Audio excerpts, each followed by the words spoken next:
Given AC is equal to BD,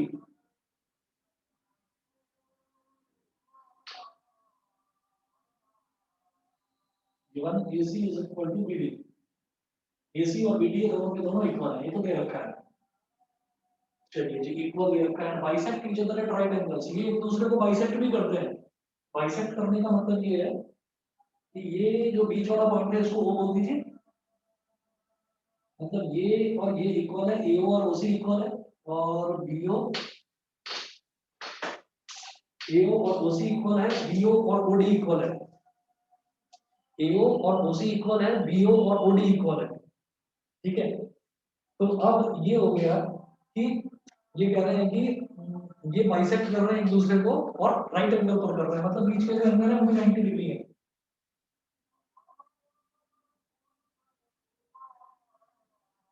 ठीक है।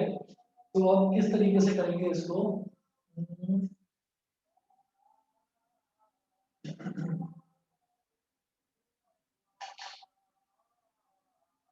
देखिए एक तो मैं ये करूंगा कि ये वाला ट्रायंगल और ये वाला ट्रायंगल इन दोनों को कॉन्ग्रुएंट प्रूव कर देंगे। तो हम कहेंगे in triangle BOA and triangle BOC,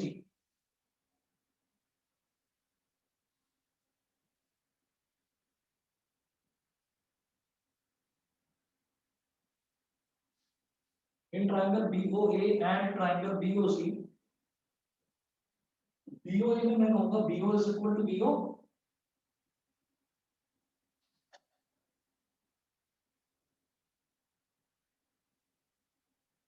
BO is equal to BO common side. अगला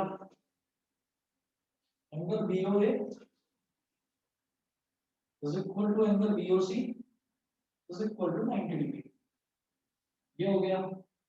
अगला OA is equal to OC,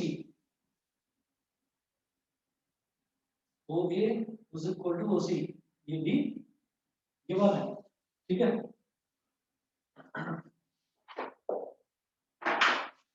फिर देखिएगा, तो मैं क्या देख रहा हूँ यहाँ पर, ये साइड हो गया, ये एंगल हो गया, ये साइड हो गया, तो बाई ऐसे हो गया, ठीक है। By SAS congruence criteria, by SAS congruence criteria,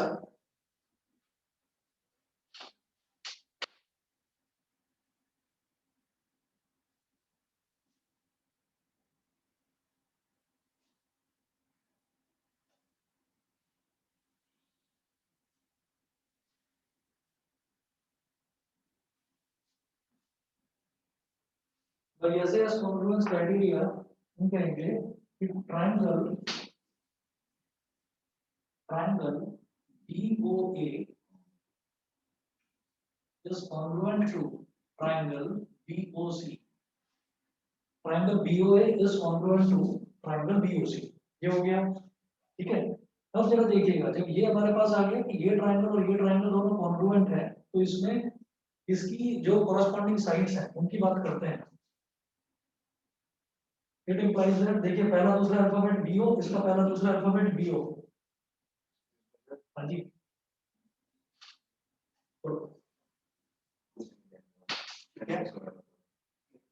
फिर ये दूसरा तीसरा OA, इसका दूसरा तीसरा OC। हाँ सर, एक सर हमें ये दिया हुआ है कि वो इक्वल है डायगोनल, हाँ तो सर हम वही ABB और BC को प्रूव नहीं कर सकते, वो भी करना है, और वही तो सर फिर वही है काम, तो हमारा AD और AC इक्वल टू AB और BC।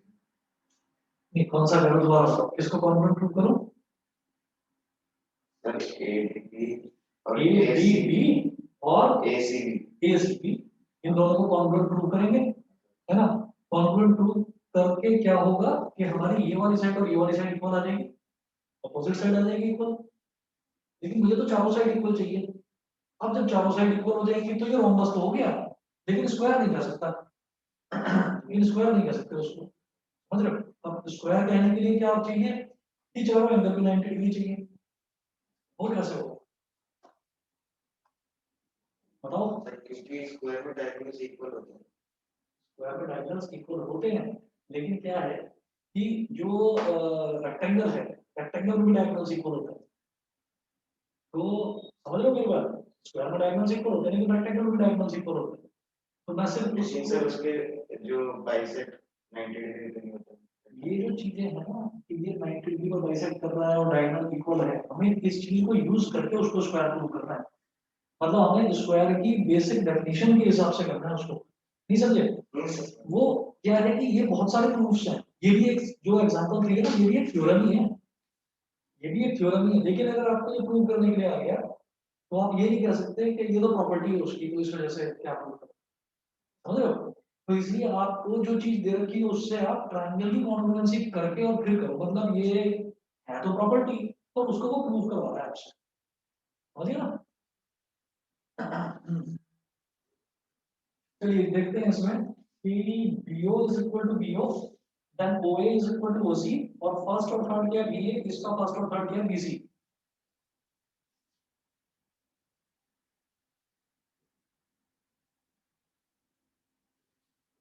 फर्स्ट और थर्ड है BA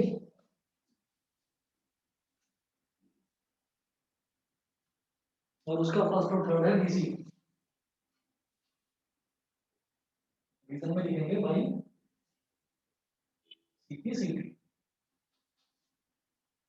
therefore BA is equal to BC। इसलिए ये जो BA है ये BC के इक्वल हो गया। चलो जी, ये हो गया इक्वल, फिर वही काम करेंगे, मुझे तो चारों साइड इक्वल चाहिए। मैं ये वाला और ये वाला ट्रायंगल ले लेता हूँ, फिर तो मैं क्या कहूँगा, in triangle COB and triangle COD,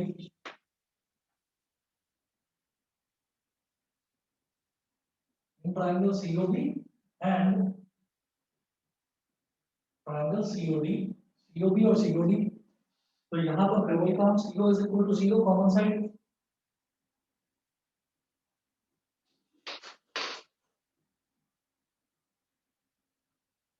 CO is equal to CO common side, angle COB is equal to angle COD is equal to 90 degree, फिर OB is equal to OD given,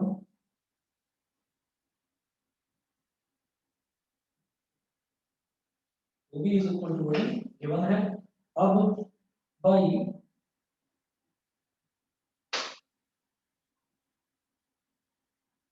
SAS congruence criteria,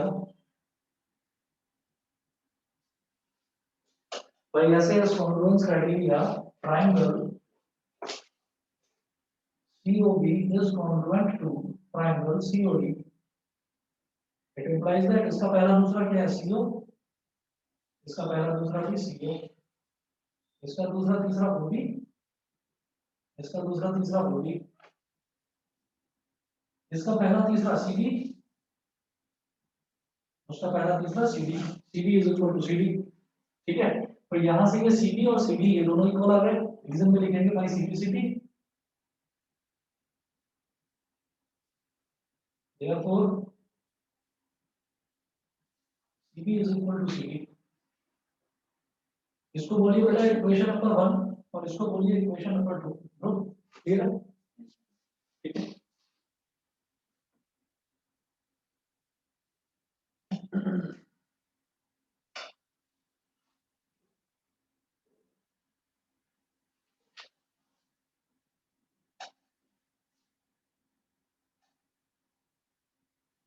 फिर देखना, अभी मैंने क्या कहा था, मैंने ये वाला ट्रायंगल और ये वाला ट्रायंगल लिया, फिर ये वाला ट्रायंगल और ये वाला ट्रायंगल लिया, अब इसको और इसको ले लो।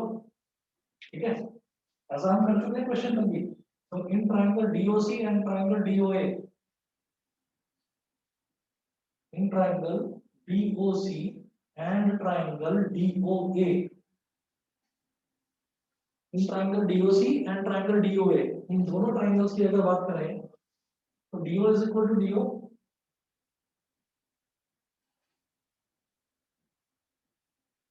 Common side, angle DOC is equal to angle DOA is equal to 90 degree. ये हो गया। और OC is equal to OA given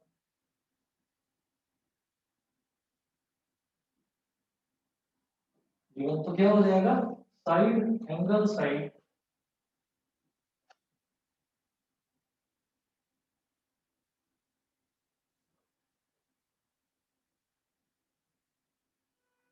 by SAS congruence criteria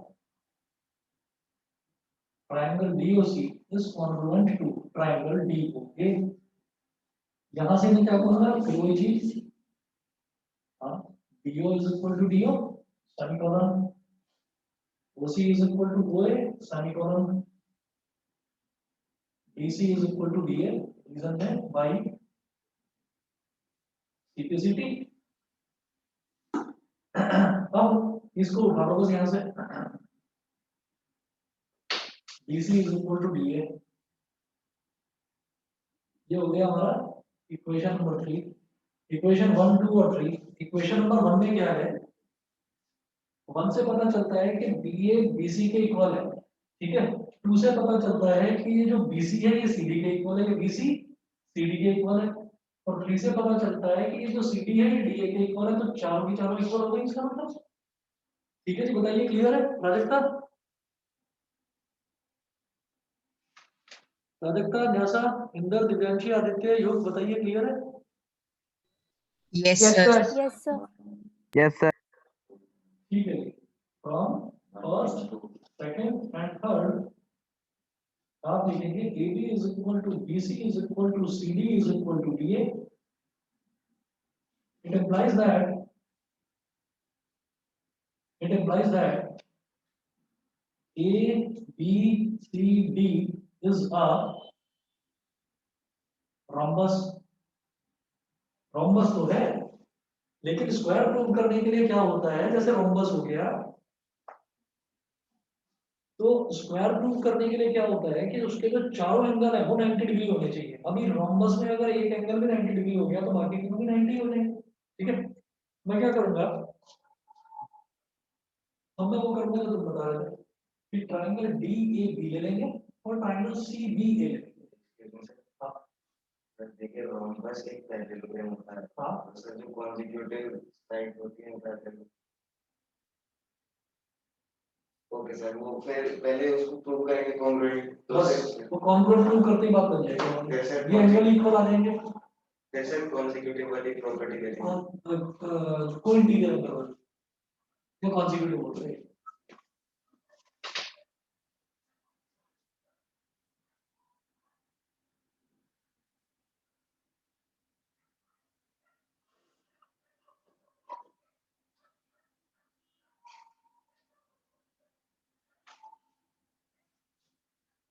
देखिएगा अभी इसमें क्या करना है in triangle DAB now in triangle DAB and triangle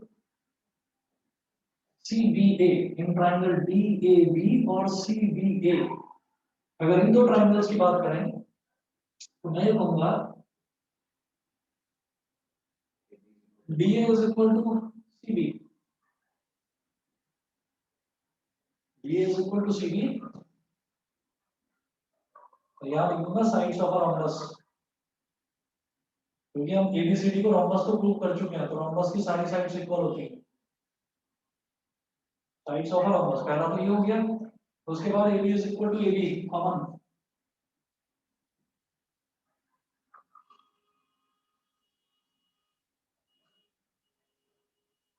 AB is equal to AB common side ये हो गया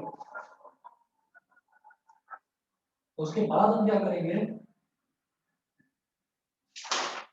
फिर ये लिखेंगे इसमें DB is equal to CA given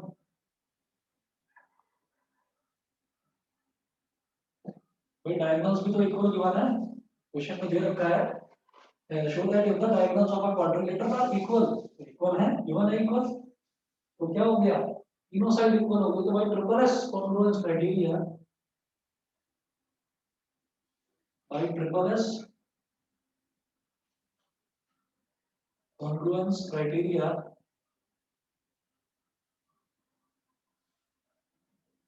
triangle DAB is congruent to triangle CBA। ये दोनों ट्राइंगल्स जो हैं ये कॉन्ग्रुएंट गिवन है।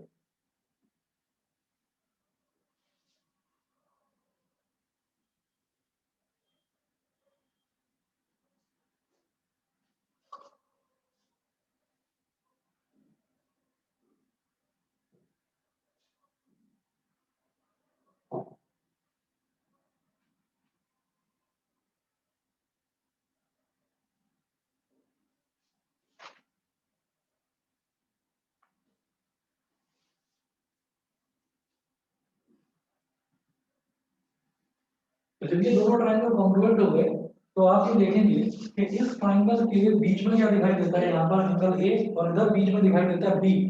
तो इसका मतलब angle DAB is equal to angle CBA हो जाएगा, है ना। It implies that angle DAB is equal to angle CBA by CBCD। ये दोनों एंगल इक्वल हो गए। अब ये दोनों एंगल इक्वल हुए तो फिर हम ये बोलेंगे but angle DAB and angle CBA are consecutive angles of a rhombus।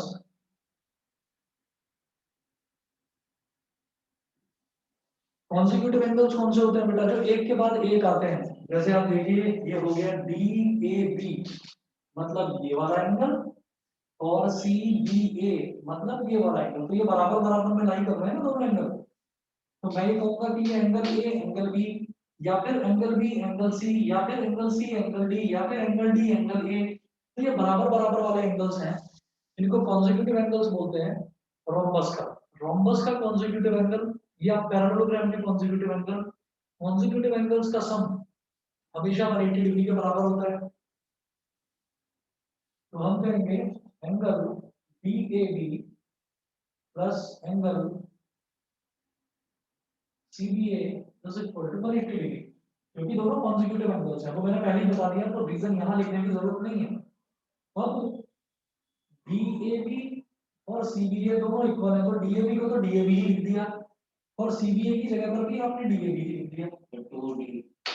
हाँ जी हाँ जी। तो DAB प्लस DAB क्या हो जाएगा, ट्वाइस ऑफ एंगल DAB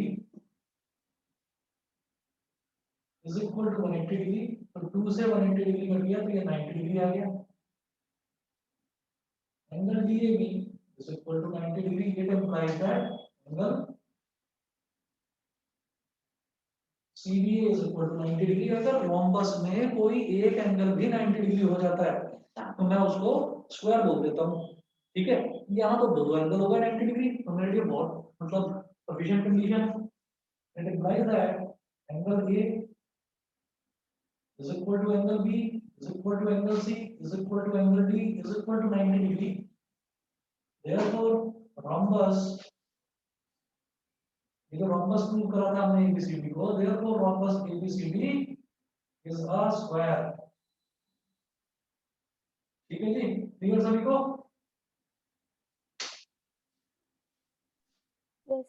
सभी को क्लियर है? ठीक है। Therefore rhombus ABCD is a square।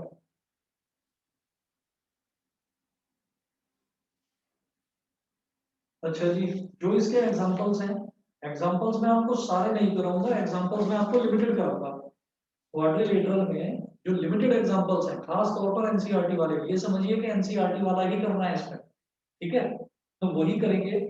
Next जो है, हमने जैसे 3 एग्जांपल करे, तीनों को इंपॉर्टेंट रखिए, तीनों को प्रॉपर्ली रिवाइज करके रखिएगा, एग्जाम में पूछा जाता है।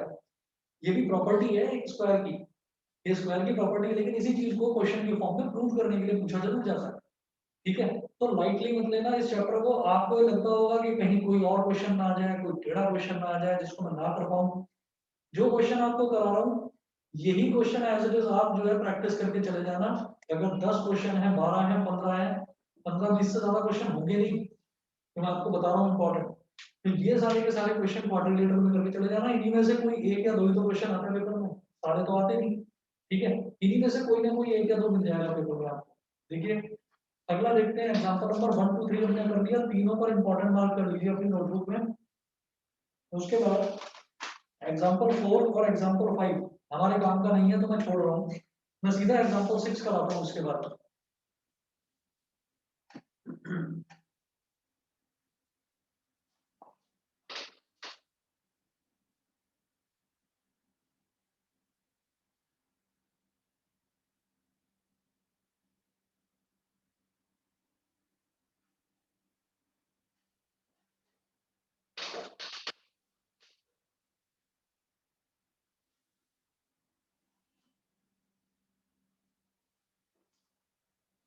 एग्जांपल नंबर 6 नोट करिएगा। In the given figure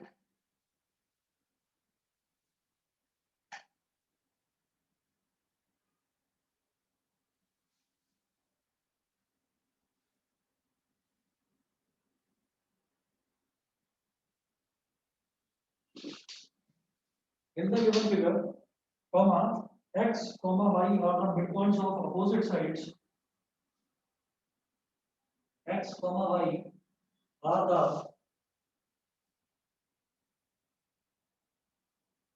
midpoints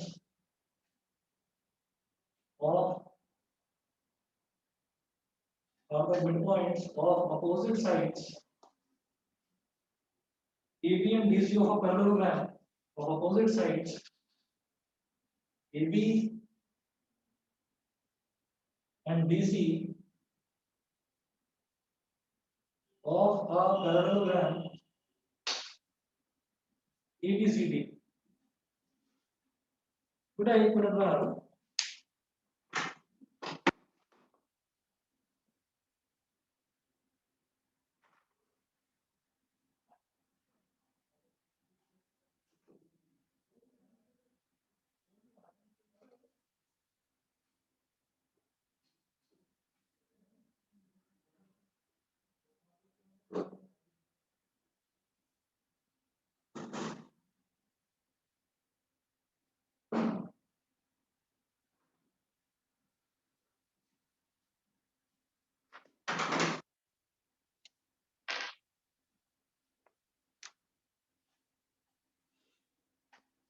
In the given figure, x comma y are the midpoints of opposite sides AB and BC of a parallelogram ABCD.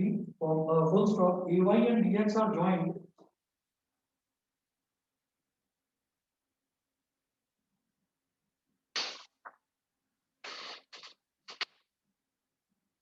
AY and DX are joined, intersecting in P.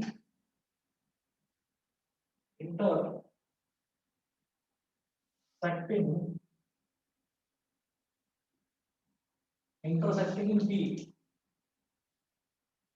Semicolon CX and BY are joined.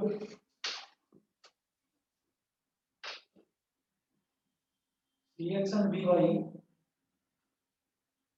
are joined. Intersecting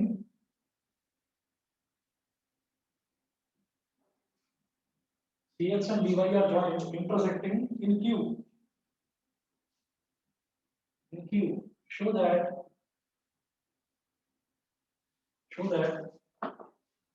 first part है AXCY is a parallelogram.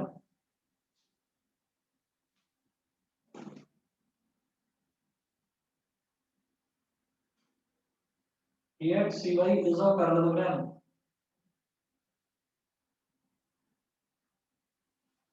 Second part है DXBY is a parallelogram.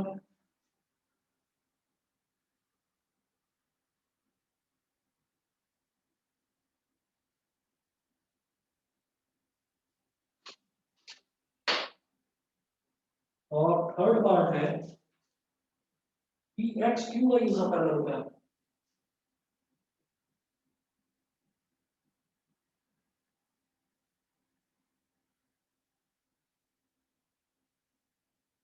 PXQY is a parallelogram.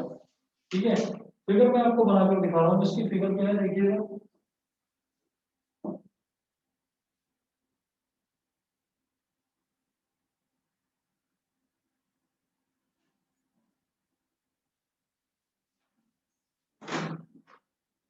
बैठिए 2 minute का।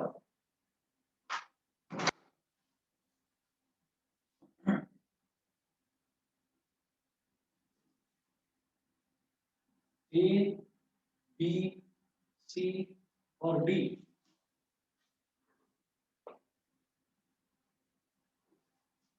इधर तो है ए Y और इधर है ये सी एक्स।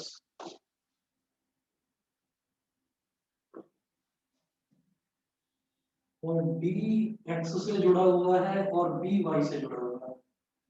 अब ये तीनों पार्ट्स करने हैं, यही होमवर्क है आज का। बेटा समझ में आ गया ना क्वेश्चन सभी को? Yes sir.